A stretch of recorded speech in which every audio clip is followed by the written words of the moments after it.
السلام علیکم تفتیش نیوز میں آپ کو خوشامدید کہتے ہیں. مختلف مسائل پروگرام میں آپ کے ساتھ ہوتے ہیں. جیسا آپ کو معلوم مجھے سویڈن میں ایک دلخراش واقعہ قرآن پاک کی جو بے حرمتی اس وقت نہ صرف کراچی پاکستان سب کانٹیننٹ بلکہ پوری دنیا میں جو ہے نا لوگ سراپا احتجاج ہے. اس وقت موجود ہے اورنگی ٹاؤن 8 نمبر پہ جہاں پر حاجی حنیف طیب صاحب نظام مصطفیٰ پارٹی کے چیئرمین اور وفاقی وزیر پیٹرول بھی رہ چکے ہیں سابقہ.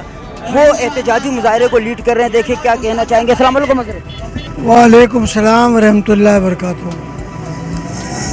قرآن مجید کی بے حرمتی یہ صرف ایک مرتبہ نہیں ہوئی ہے. ہر تھوڑے عرصے بعد یہ ممالک قرآن سے آگ میں خود جلتے ہیں. اس لیے کہ قرآن پڑھ کر بہت بڑی تعداد میں لوگ آج بھی مشرف وسلام ہو رہے ہیں.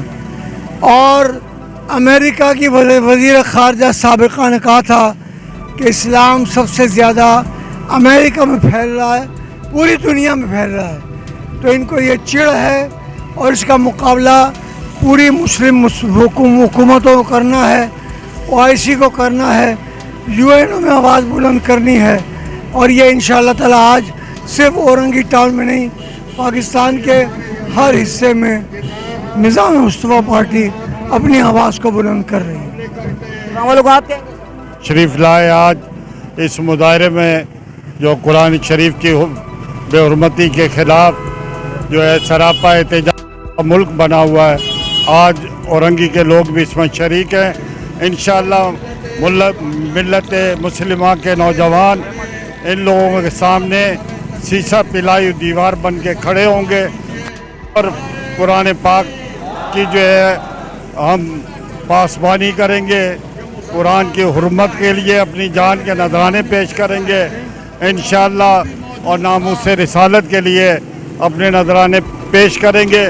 نہ قرآن کبھی ختم ہوا ہے نہ قرآن قیامت کے روز تک ختم ہوگا. آج پوری امت مسلمہ اس بات پر متفق ہے کہ قرآن کی عظمت سب سے اعلیٰ ہے, سب سے بلند ہے, اور قرآن وہ کتاب ہے جو درس انقلاب ہے. تمام مسلمان اس سے مستفید ہوتے ہیں. کسی صورت میں بھی قرآن پاک کی بے حرمتی برداشت نہیں کی جائے گی. آج ملک بھر کے اور دنیا بھر کے تمام مسلمانوں نے متحد ہو کر یہ ثابت کیا کہ ہم انشاءاللہ العزیز اپنے شاعر اسلام کی ہر قیمت پر حفاظت کریں گے اور اس کے لیے کسی بھی قربانی سے دریغ نہیں کریں گے. پورے ماشاءاللہ پیرامیڈیکل اسٹاف کے جو ہے نا ایڈمنسٹریٹر ہے. السلام علیکم. آپ کیا کہیں گے؟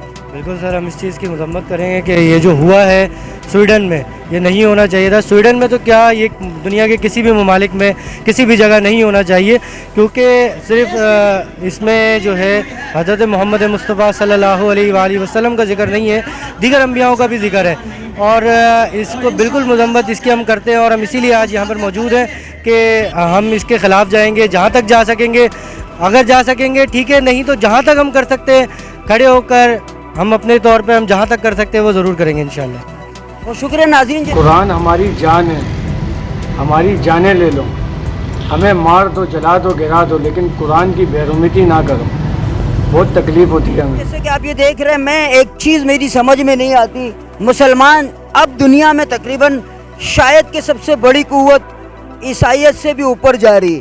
ایک تو یہاں جیلیسی کا مظاہرہ ہوگا, دوسری بات یہ ہے کہ مسلمانوں نے کبھی نہ بھگوت گیتا, ٹھیک ہے نا, وشوید ہو گئی, اس کے علاوہ جتنی آسمانی کتابیں یا صحائف ہے کبھی ان کے وہم گماں سوچ میں بھی نہیں آیا کہ کبھی کسی کتاب کا, وہ بھی آسمانی کتاب کا, یعنی اس طرح بے حرمتی کی جائے. تو آخر اس پوری دنیا کو اسلام سے اور قرآن سے آخر کیا چڑھے؟